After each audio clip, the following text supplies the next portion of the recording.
Growing up in the 2000s, I was exposed to Dragon Ball Z at a very, very young age, but I never got to really watch or read the original Dragon Ball. When I was watching Dragon Ball Z and reading it, I was also like knowing some key details from Dragon Ball about the characters that were there, like Yamcha, Tien, and Puar, and Master Roshi, but the only context I really knew about Dragon Ball was from the games. And the older and older I got, the more and more I knew about Dragon Ball and always heard about Dragon Ball, but never actually went at my time to go back and fully read it. I've only experienced it through games like Dragon Ball Z Budokai Tenkaichi 3 or any of the Dragon Ball games for that matter. But a few weeks ago, I just had the urge to just read all of Dragon Ball because one, it's not that long, and I felt the need to like finally understand all the context, because even though I am a Dragon Ball fan and Dragon Ball is not the hardest thing to comprehend, I felt like I was missing a lot of key information or fun story beats that I'm missing from current Dragon Ball now. And I wanted to go back and fully read it, and it was very, very enjoyable. Like, I didn't realize how much I miss peak Dragon Ball. And this video is not gonna be like a video of me going through all the arcs. I'm gonna just be going through probably my favorite or my second favorite arc in all of Dragon Ball, which is the 22nd Budokai Tenkaichi. This arc is, in my opinion, probably arguably the best or the second best. I think the first best, you could argue, is either the 23rd Budokai Tenkaichi. You could argue that the 23rd Budokai Tenkaichi is better, but I just want to talk about this one for this video and explain why I like it a lot, why I love the story beats that happen and the fights. Like, one thing about Dragon Ball is that I think the fight choreography is really, really good in original Dragon Ball, and I want to talk also more about everything. Like, I want to talk about the paneling, I want to talk about the animation, I want to talk about the fights, the character beats, and stuff like that. But before I go into more detail, I think we should go through the entire arc chronologically, just go through all the things I liked about it, all the things I didn't like about it, and what makes this arc different from the arcs that came before it and the ones that come after it, and like what this arc sets the foundation for. So strap in. I don't know how long this video is gonna be. I might be talking for a minute, because if y'all watch my videos, you know that I can definitely talk for a while. But I'm passionate about the stuff I talk about, so let's just hop in. Let's just talk about original Dragon Ball.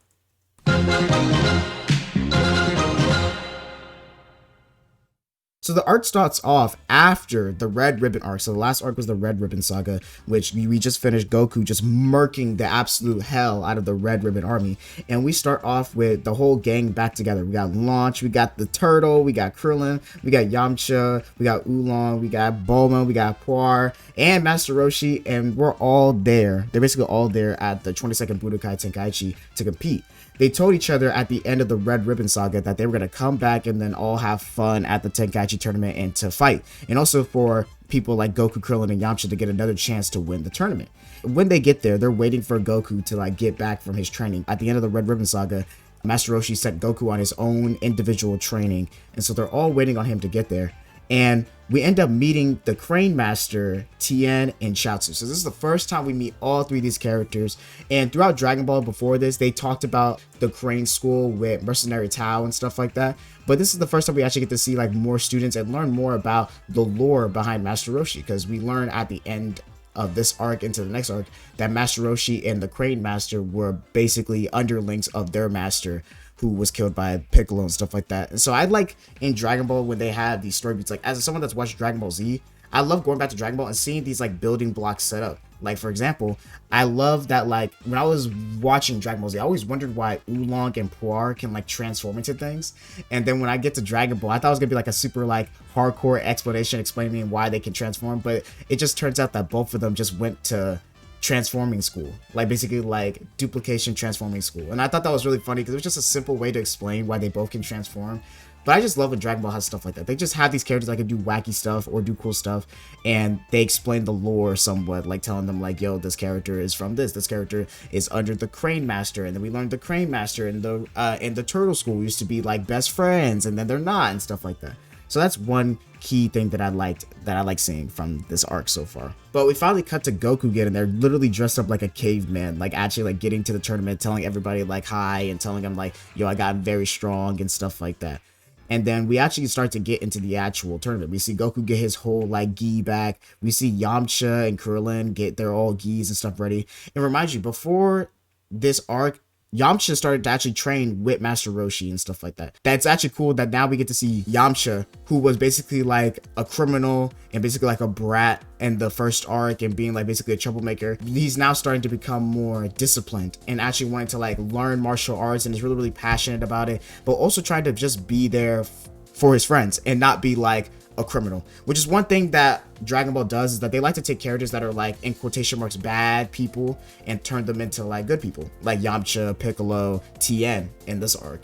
So we also have the return of Jackie Chun, which we all know Jackie Chun is Master Roshi. I'm gonna go into more details about why I like Master Roshi a lot in Dragon Ball compared to Dragon Ball Z and Dragon Ball Super.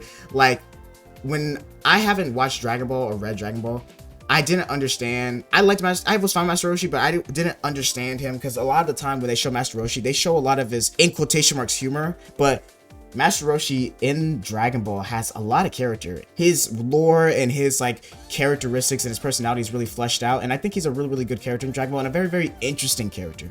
But he doesn't get to that point until the after, like, in my opinion, the first like Tenkaichi tournament arc.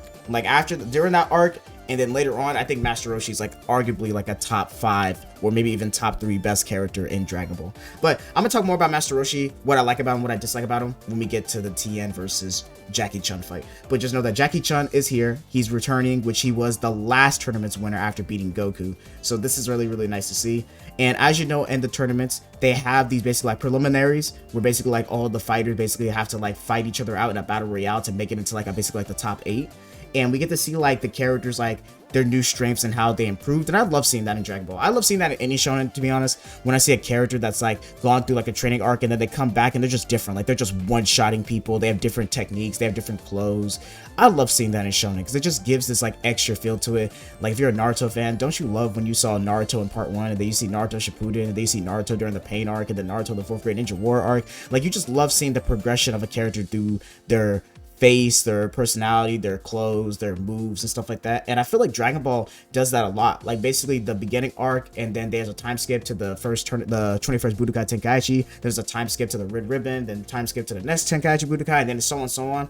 I really like seeing that growth of these characters throughout just Dragon Ball. And it's showing that like characters like this, like Goku and stuff like that, and Bulma and every these other characters didn't just grow from Dragon Ball to Dragon Ball Z. Like they didn't grow just in Dragon Ball Z. They grew throughout all of Dragon Ball, which makes them very, very unique. Sadly, in my opinion, after like the first like 3 arcs, after the Red Ribbon arc, Bulma doesn't really do anything for the rest of Dragon Ball, original Dragon Ball, which kind of sucks. But I like that in Dragon Ball Z, she gets like more like spotlight. She actually gets more spotlight than a lot of characters that were in Dragon Ball that got more screen time than her. So that's very interesting. But I went off topic. Let's just keep going.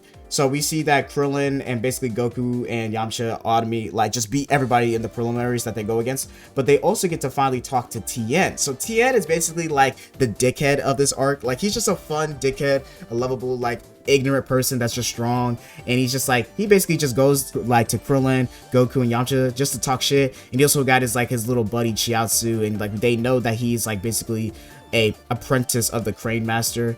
And we actually get to see like how strong he is. We get to see like some cool stuff, like his fighting like techniques and fighting style in the preliminaries. We see everybody just basically like destroy their opponents, but everyone basically knows that Tien is basically gonna be like the big bad of this arc. Like he's the main one that everyone's gonna have to beat to basically like win the tournament, which is really, really nice to see. Like especially as a Dragon Ball Z fan, I like seeing characters like Yamcha and Tien who don't get a lot of like spotlight in Dragon Ball Z get spotlight in Dragon Ball.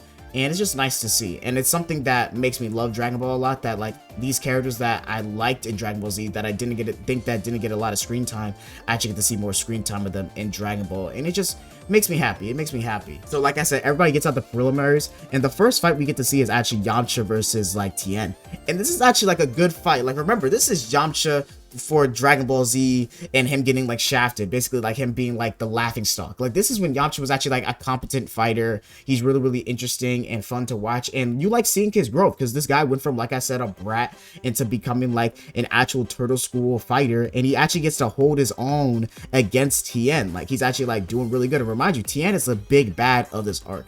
Like a lot of people give Vegeta credit in fights because Vegeta like does good against like usually sometimes the final boss or whatever of the arc, but still loses. So like I want people to give Yamcha like his credit. Like he put in that work against Tien, and we even get to see him use the Kamehameha, which remember in this Dragon Ball, the Kamehameha is not like an easy feat, even though everyone can basically do it, like even Tien does it. But like, it's like known in Dragon Ball as this strong, powerful move that you can't just be like soft pickings on using the Kamehameha. Like, you actually have to be built different to use it. And it's just great that we actually get to see Yamcha use it. Sadly, he doesn't use the Wolfang Fist in this arc, which is like, in my opinion, the coolest thing about Yamcha is that move is super, super cool.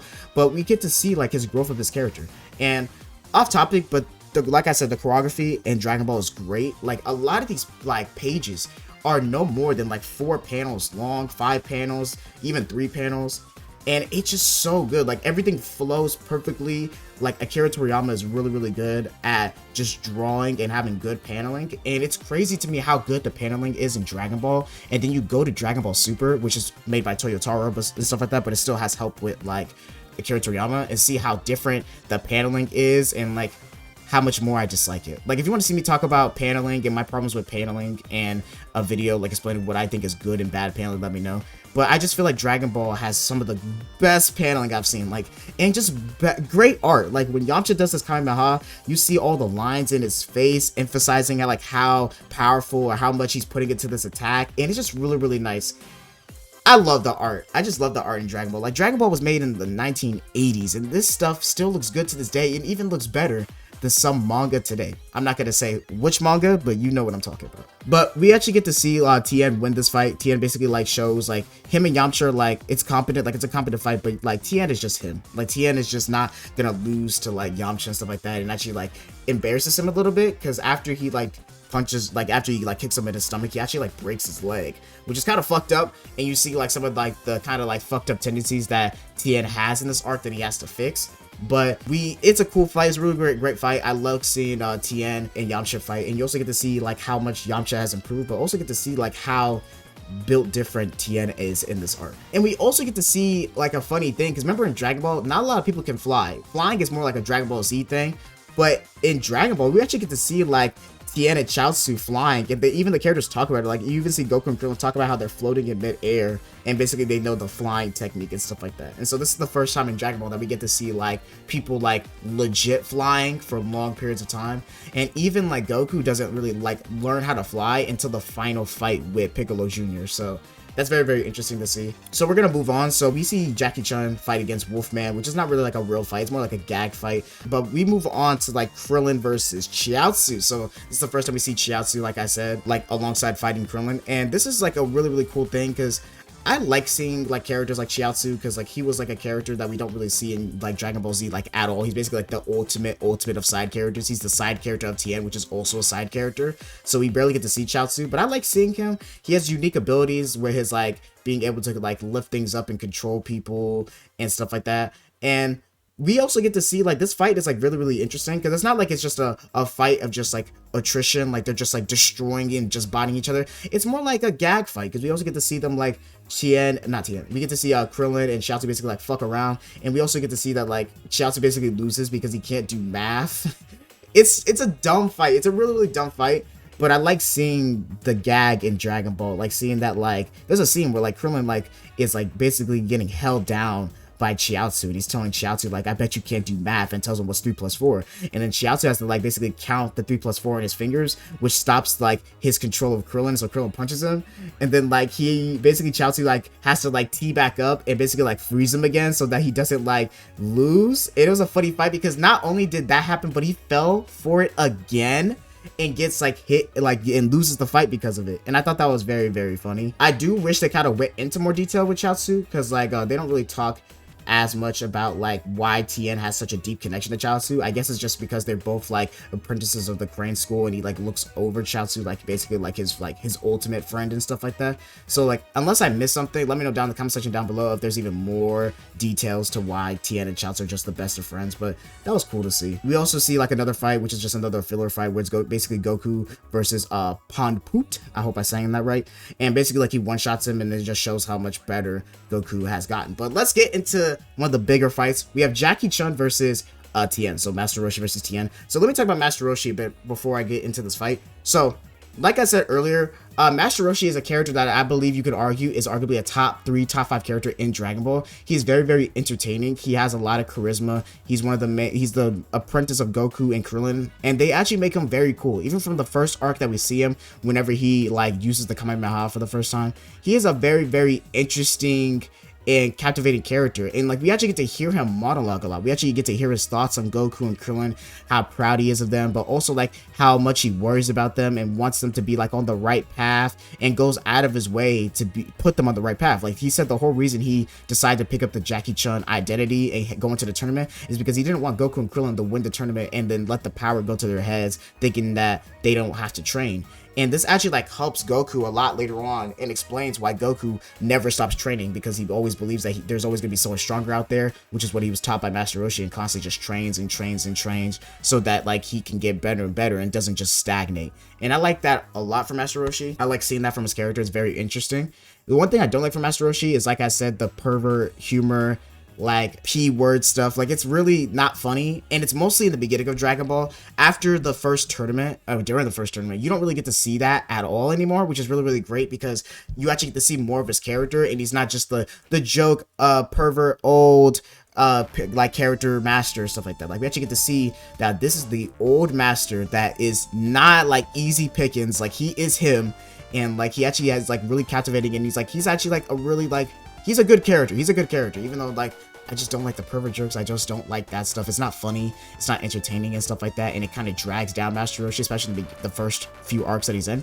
But after that first tournament, and like to the rest of Dragon Ball and the Piccolo saga, Master Roshi is him. And he's a very, very interesting character. And I like him a lot. Like you can argue he's top 3 like characters in Dragon Ball. And this fight also shows just how fun he is. So we see Jackie Chun and basically like Tien go all out, and like they're basically like even, and Jackie Chun's like even like getting like pushed back, and like showing like, yo, like these new fighters like Tien are like actually like really strong, and like he can't like just play around with them anymore. And he's actually like really like kind of happy, because he notices that the future of fighting is going to be in good hands with like characters like Goku, Krillin, and Tien, and Yamcha. But like also he's also like worried about Tien, because he knows that the Crane master is like not a good person. And so this part of this fight that really he's trying to do is just show Tien that like you shouldn't be like taking orders from someone like the Crane master, who doesn't really care about the actual art of martial arts. He just wants to kill people and dominate basically people in the world and stuff like that, which I really, really liked.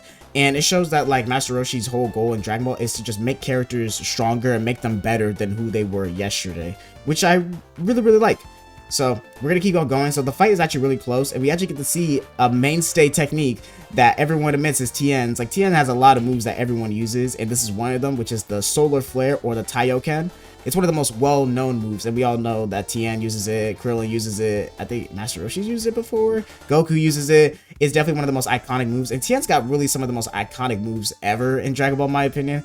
But we're not going to talk about the other one until later on. But like he basically does it and gets the upper hand on Jackie Chun, and Jackie Chun is even like surprised by like how much he's getting pushed back by Tien and stuff like that. And Tien even like wants to show more and more about their difference in ability, and showing like Master Roshi that like he's him, and he actually does a Kamehameha in this arc. Like he actually does it. It's actually like really, really cool. We actually get to see the panel, and like it has all the anime lines, and it looks really, really cool. And he's actually like surprising Master Roshi by how strong it is. And even Master Roshi can't dodge the attack, because he realizes that if he doesn't dodge it, it's gonna like kill people in the crowd, because that's how powerful it is. And like he has to like send it out of bounds and stuff like that. But it's like really, really cool. And it's kind of funny that like Master Roshi said in the first arc, like ain't nobody can do the Kamehameha, and like it's like basically like, hey, he not balling, and then basically like the next arc, even the same arc, Goku like does the Kamehameha right in front of him after singing for 2 seconds, and then Krillin does it, and then Yamcha does it, and then now even Tien does it. And then later on we got characters like Goten, and like everyone can do the Kamehameha, which is hilarious. I just love seeing that.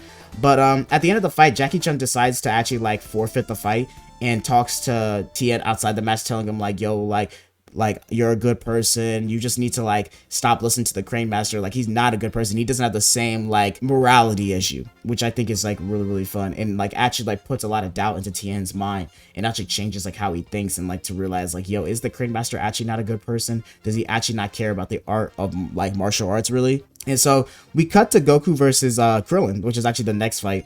And it's actually like a really, really fun fight because we all know that Goku like basically would destroy Krillin in a fight. But the thing about Krillin is that Krillin is not the strongest character, but he's resourceful. Krillin has a lot of tricks, hijinks to get his win. Like for example, when him and Goku get into the air, he actually blinds Goku with like his baldness in the sky, like the sun and stuff like that. And it's actually like gets the upper hand on Goku, even able to dodge some of Goku's attacks with some like cool hijinks, like puffing himself up like a balloon and dodging the attack. And it's really, really cool to see because like even though Krillin is not the strongest character in the show, never has been, he's always been a character that's like really, really smart and really, really resourceful. Like he knows like how to get the upper hand on people and takes advantage of people's weaknesses. Like he even tries to take advantage of Goku's weakness with his tail later on at the end of the fight, but we'll get into that. But we get to see cool stuff like Goku do like a running Kamehameha. Like he runs and then says Kamehameha without moving his hands, just running, and then jumps up and then throws it from behind the Kamehameha and then like actually like hits Krillin. Like it's really, really cool. It's a really, really cool sequence that is in this arc. And I just love seeing these cool sequences where like we see Goku just be very, very, what's the word? Unique. Like a very, very unique way of using his abilities and is very resourceful with everything he does. And especially because he's really short in this arc, he can do a lot of stuff that he can't do now in Dragon Ball Z and Super because he's like way taller. But like when he was a kid, he has some cool stuff that he could do. You get to see Krillin use the Kamehameha and he basically uses it as like a bait move to like basically like trick Goku, and it ends up going behind Goku and grabbing his tail because he knows that everyone knows that Goku's weakness was his tail. But it turns out that Goku actually started training his tail when they was in that time skip and like is no longer affected by people grabbing his tail and actually like punishes Krillin for like trying that trick. And that was basically like the last trick that Krillin had that was basically could win him the fight. And then after that, Goku knocks Krillin out. And it was just a really, really good fight. We get to see the differences between the two and how Goku's just very, very strong. But Goku's also like his weakness, his new weakness besides his tail was that his weakness is that Goku's very, very honest. Like he's a very honest character. Think of Goku like a fighting game character. Imagine Goku is like an S tier character and you're a person using an S tier character, but you're only using like three of their three of their moves, but it's not even like their best moves. It's like using three of like their pretty mid moves, and you're like not using everything that you can use because don't want to spam those moves and you don't want to use like the super powerful moves because you know how OP it is. I think that's how Goku is, especially in Dragon Ball and Dragon Ball Z. Mostly in Dragon Ball. More in Dragon Ball Z is where Goku like usually like takes it a little bit more seriously, I guess. Not really against like Cell or like Majin Buu, but like for like Frieza and stuff like that. And Vegeta. But we also finally get to reach the finale of this arc, which is Goku versus Tien. And we get to see a lot of cool stuff. We get to see Tien versus uses his Dodon Ray, which is called Dodon Pa in the manga that I'm reading. So basically that Japanese version of the move, which is basically the same thing. And we see that they're pretty even, except that Tien is like beating the shit out of Goku. Like I be forgetting that Goku is like literally like a child. He's literally like 12 and he's getting beaten by like grown men and like beaten like hard. Like he's literally like on the wall getting like stabbed basically like with Tien's hands like in the wall and like getting beat, and you see the pain in his face. Like these characters be going through hella pain. And we also get to see Tien use the volleyball fist on Goku, which is really, really interesting to see because you know that's one of Tien's like core moves that everyone knows, the volleyball fist and stuff like that. But we see that was just the intro, and Goku actually starts taking the fight a little bit more seriously and actually like starts using his speed. Like he actually starts like dashing in on Tien and is actually like giving Tien the business. And even like there's a cool moment where we realize that Goku's like getting way smarter every single arc because he actually starts to use a Kamehameha but actually decides to stop it because he knows that Tien's gonna obviously dodge it. And so he decides to not do it and just keep fighting Tien hand to hand until he needs it for later. And we get to see like Goku's like very, very smart. Like there's a reason why he's one of the smartest characters in fighting. Like one of the smartest martial artists in Dragon Ball. Probably the smartest person because he just can make stuff up on the fly and knows like the ins and out of when to use his moves and stuff like that. Well, in Dragon Ball and Dragon Ball Z, Dragon Ball Super Goku is different. But we have a funny moment where Tien basically is going to use the solar flare on Goku, and then Goku decides to like real fast grab like Master Roshi's glasses and actually like protects himself, and it's actually like a really, really funny moment. But then like immediately after like Goku becomes honest and tries to give back his glasses to Master Roshi, Tien like hits the shit out of him in the corner. And it's like a funny moment just showing like Goku's really strong, but like Goku's weakness is that he's honest and he's like very, very innocent, that he doesn't like realize that, yo, you're about to put yourself in a very like compromising situation like right now if you do that. Like you gotta remember that you're in a fight. The fight keeps going on and we get like cool moments. Like there's a moment where like Chiaotzu is basically getting told by the Crane Master to like cheat and basically like use like his what is it called, psychokinesis on Goku to like freeze him in place. And like it actually like Tien doesn't notice at first, but then he starts to notice and actually like gets mad and like she yells at like Chiaotzu to stop doing it because he wants to win fairly. He doesn't want to win by like cheap like things like that and wants to win. And even like has to like tell off the Crane Master because the Crane Master's trying to tell like Tien to like literally like kill this child, like kill Goku. He's an 11-year-old. They're telling basically like him to like stop playing these games and to like kill him. And which reminder, the Crane people, I forgot to say this, the Crane people are basically like their whole like school is basically to like raise you up to become mercenaries. But it's just crazy that like they're really willing to like just kill children. Like Mercenary Tao was threatening to kill the kid from the last arc. He killed Upa's father. Upa's father. I'm sorry if I pronounced that wrong. But he killed Upe's father and stuff like that. So like I remember that like they have like they're not like the Crane school is not supposed to be people like that are good people. And I thought that was very, very interesting that Tien basically like throws away their teaching or throws away his master's teaching is like, no, like I don't want to be that person. And it's like a really, really cool moment. And we even see like Master Roshi like stick up for Tien because Tien's like trying to tell his master like, yo, I don't want to do this anymore. And then like he tries to say like, all right, then we'll kill the both of you. Like basically like telling Chiaotzu that we're gonna like just kill them both, paralyze them so I can kill them. And then like Chiaotzu doesn't want to do it because like no, he doesn't want to like kill his friend. And then like the Crane Master even threatens to kill like Chiaotzu, saying everyone that disobeys is gonna die. And it's really fucked up. Like the Crane people are not good people, bro. And basically like Master Roshi decides to step in and is like, yo, I'll handle this, and like throws like a Kamehameha at the Crane Master, sending him like far away, which actually like it doesn't kill him, but it sends him basically out of this arc, and it allows like Tien and Chiaotzu to actually like fight, like do what they want to do without having to worry about having to be mercenaries and stuff like that. And we start to reach the end of the fight, so we get a cool moment where Tien basically like just grows 4 arms just because he can, and it's Dragon Ball, and it's like funny as fuck. And like he actually starts to like beat Goku a little bit, but then Goku actually decides to like use his tail to protect himself, so he has 3 arms. And he also like uses like an afterimage technique where it looks like he has 8 arms, and actually like starts to like beat like Tien, and they're pretty even.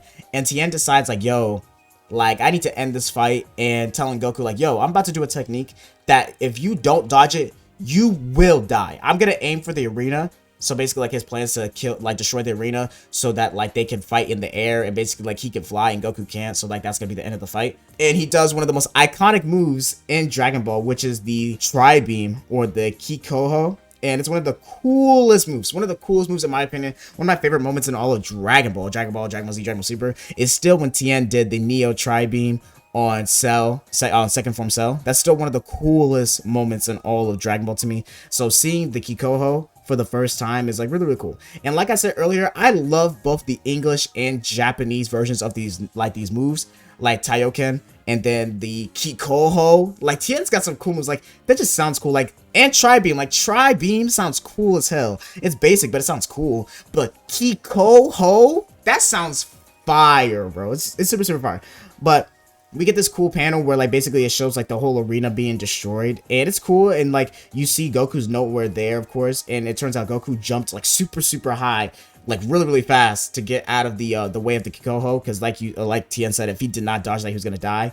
And they're basically like at the end of the fight where they're both about to like lose if anyone falls off, and Goku actually ends up shooting a Kamehameha backwards to basically like shoot himself at Tien, and actually like headbutts the fuck out of him. And then Goku's like actually like supposed to win, like his Tien is knocked out, like he's supposed to like he's falling down at a steady rate, and Goku's supposed to fall down before him. But sadly, Goku ends up actually like hitting a car, and when he hit the car kind of bounced him down immediately before Tien, like literally like a second before Tien. So literally, if that car was not there, Goku would have won. And that's kind of funny. And I like that, like, in Dragon Ball, even though Goku's, like, literally, like, the strongest character and the most impressive character, he doesn't win the tournament until the last tournament of the arc, like, the last tournament of the series, which is very, very interesting, and kind of shows, like, Goku wasn't ready to win the tournament yet, which I like. It's, like a metaphor story reason about why Goku doesn't win these tournaments yet, because he's not ready to win the tournament. And it's one way to keep on growing him out throughout Dragon Ball, is that, like, oh, Goku's, like, really him now, because he finally won the tournament. He beat Jackie Chun and beat Tien with all the people's tricks and stuff like that. That's the end of the fight. Tien actually wins, and also Tien actually like apologizes to like everyone. It even apologizes to like Yamcha for breaking his leg and being like not a good fighter, like not being like a non-evil fighter, basically being a dickhead, like I said. And they all decide to like go out for dinner with the prize money that Tien like won, because Tien like it wants to like settle like everything that he did to everybody, wants to be nice. And he actually ends up like going and talking to everybody and tells them like, yo, like, can I take y'all to dinner and stuff like that. And they're all about to go out to dinner, and then everyone hears like Krillin's voice of like him being like attacked. And when they go to him, Krillin's dead. And this is the end of the arc, right? This is like the end of the tournament arc. The tournament's over, and basically like Goku is like filled with rage and is trying to figure out like who did this, and realizes that the Dragon Ball is gone. So he's like, yo, I'm gonna grab the Dragon Radar, because the person that killed Krillin must have the Dragon Ball and it's probably like running away. I'm going to like murk them. And then Master Roshi's like telling Goku like, no, don't do that, that's an order. And Goku just does not listen. Like, he is seeing red. He hops on Nimbus, which is crazy because Goku's just such an innocent person. And it's crazy that even when he got on Nimbus, then it's not like he's in, like, he didn't get kicked off of Nimbus, because Nimbus is more like, if you're like, what's the word, selfish, I guess that's the more word. It's not like you're evil, or if you have evil thoughts that you can't get on Nimbus, because like Goku like thought process, like he's gonna defeat the person that killed his friend, but it's not like inherently like a good reason or a good thing, if you get what I'm saying. It's not like a morally good reason to like murder somebody, you feel what I'm saying? But like Nimbus, and even all the people he murdered on the Red Ribbon army, but like he's like innocent and is not selfish. Like, he's doing this for like selfish reasons. Like, he's doing this to like basically like avenge his friends. So like I guess that's also why he didn't get kicked off the Nimbus. But we see that Goku starts to like try to head down to find who killed Krillin, and then we also transition into the Piccolo arc, because the person that killed Krillin was a child of the old and great Demon King Piccolo. And that leads into the next arc, which is the Great Demon Piccolo arc, which I just love. I love this transition. I love this transition into the next arc really, really well. I think that Dragon Ball is pretty decent at doing transitions. Well, Dragon Ball and Dragon Ball Z are really, really good at transitioning into a new arc. I feel like the only time it didn't do well was like transferring the Cell arc to the Majin Buu Saga arc. I don't think that was the greatest transition, but from Saiyan Saga to Namek to Cell to Androids to Cell Saga, it's a really, really great transition. And Dragon Ball, I think the best transition is from the 21st Budokai to the Red Ribbon to the 22nd to the Demon King to 23rd. I think that's a really, really great like arc like progression. And I like seeing that this arc has just a great transition, which when I was reading this for the first time, I was super, super hyped to get into the next arc. And basically that's the end of this arc. So I feel like I went into detail about why I liked everything about it. This arc sets up a lot for the next arcs, but like we see the death of Krillin, and it like hypes you up to see see Goku stop Krillin, and we get to go to the next arc, which the next arc is sick. Where how like the next arc's really, really good. It's really, really good. I just prefer this arc a little bit more, and the 23rd Budokai a little bit more. But I love the next arc, and I think it's like a really, really good arc for Goku, especially as a character, because he like has to really like fight somebody that's like the evilest of the evil, and then learns about things like Kami and having to train harder than he's ever trained before and stuff like that. And we get to meet new people, like I said, like Kami, and then Mr. Popo and stuff like that. I like this arc a lot. I think hopefully I explained why I love this arc the most. This video is long. I've been recording for like almost 40 minutes. I don't know how long the video is gonna be after I finish editing, but let me know down below what you guys think of this arc, because I just love the choreography, the story beats, the fighting, how the characters change throughout the arc. I love seeing all the unique moves that everyone does. I love seeing the changes in the characters such as Yamcha, Krillin, and Goku from the last arc to this arc. And I love seeing like how Jackie Chun / Master Roshi is like, this is like him like realizing like, yo, I like the next group of fighters, the world is in great hands, and I don't need to like be him anymore. Like, I can be retired. And this explains why in Dragon Ball Z he's retired. In the next arc, Master Roshi definitely wanted to retire after the next arc. So thank you guys for watching the video. Leave a like, subscribe to see more content of this, and hit that bell post consistently. If you want me to talk about the next arc, or talk about another arc in Dragon Ball, or even Dragon Ball Z, let me know down below. I definitely want to do more videos like this, where I just like go over an arc that I like, or go over characters and stuff like that I really, really like in extreme detail, and explain why I like them, or explain the story beats that happens. But if you like the way this video was stylized and stuff like that, let me know down below and tell me what I can do better and stuff like that. Let me know if you like this arc or not. And also hit that like button. Like, I would really appreciate it if y'all like hit the like button and subscribe for more content like this. And I'm gonna see you guys later. Peace.